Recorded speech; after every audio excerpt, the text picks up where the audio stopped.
রাধে রাধে। আজকের ভিডিওটা আমরা স্টার্ট করছি মায়াপুর থেকে। হুট নট প্ল্যান করে আজকে আমরা মায়াপুরে চলে এসেছি। আমরা অনেকেই এসেছি। এই যে দেখছো আমার মাসি শাশুড়ি, ওই যে আমার শাশুড়ি হেঁটে যাচ্ছে, আর এদিকে আমার ননদ, আর এই দেখো পাশে দেখো মিষ্টু আছে। আর আমরা এসেই প্রথমে তিলক কেটে নিয়েছি, কারণ ঢোকার সময় ওরা অনেকেই দাঁড়িয়ে থাকে তিলকটা পরিয়ে দেওয়ার জন্যে।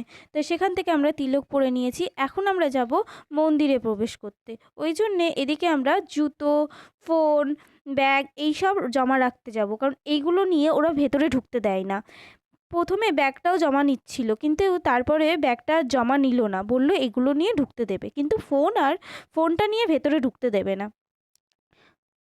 জানো তো, মনে যতই দুঃখ, কষ্ট, রাগ, অভিমান যাই থাকুক না কেন, এই মায়াপুরে আসলে সমস্ত কিছু মিলিয়ে যায়। যতক্ষণ ভেতরে ছিলাম আমরা, এক ফোঁটাও মনে হয়নি আমাদের ভেতরেও একটা কষ্ট আছে। আর দেখো এই যে ব্যাগগুলো ঝুলছে না, এই ব্যাগগুলোর ভেতরেই জুতোগুলো ঢুকিয়ে রাখা হচ্ছিল। দেন একটা করে কুপন দিচ্ছিল, সেই কুপন আবার তুমি ফেরত দিলে তোমার জুতোগুলো ফেরত দিয়ে দেবে। আমরা যখন মন্দিরের ভেতরে ঢুকেছিলাম না, সত্যি কথা বলতে জানো, যখন আমরা রাধার মুখের দিকে তাকাচ্ছিলাম, আমাদের মনে যেটা চলছিল রাধার চোখে সেটা ভাসছিল। ধরো আমি যখন কাঁদছিলাম, মনে হচ্ছিল যেন আমার খুব কষ্ট হচ্ছে, তখন মনে হচ্ছে রাধা কাঁদছে।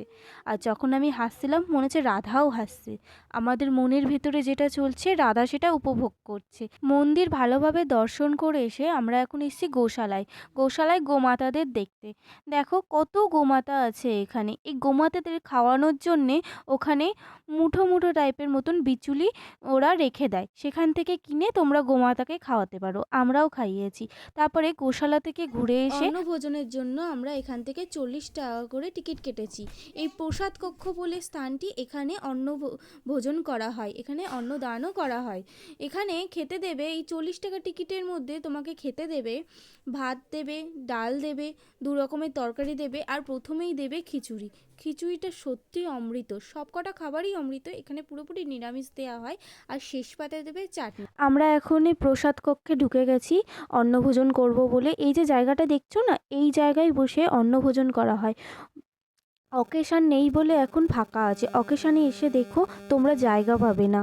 আর এখানে দেখো কত ভোগ রাখা আছে, ভোগ দর্শন করাও কিন্তু খুবই ভালো। আর আমাদের সৌভাগ্যটাও দেখো, ভোগ কিন্তু দর্শন করে নিলাম।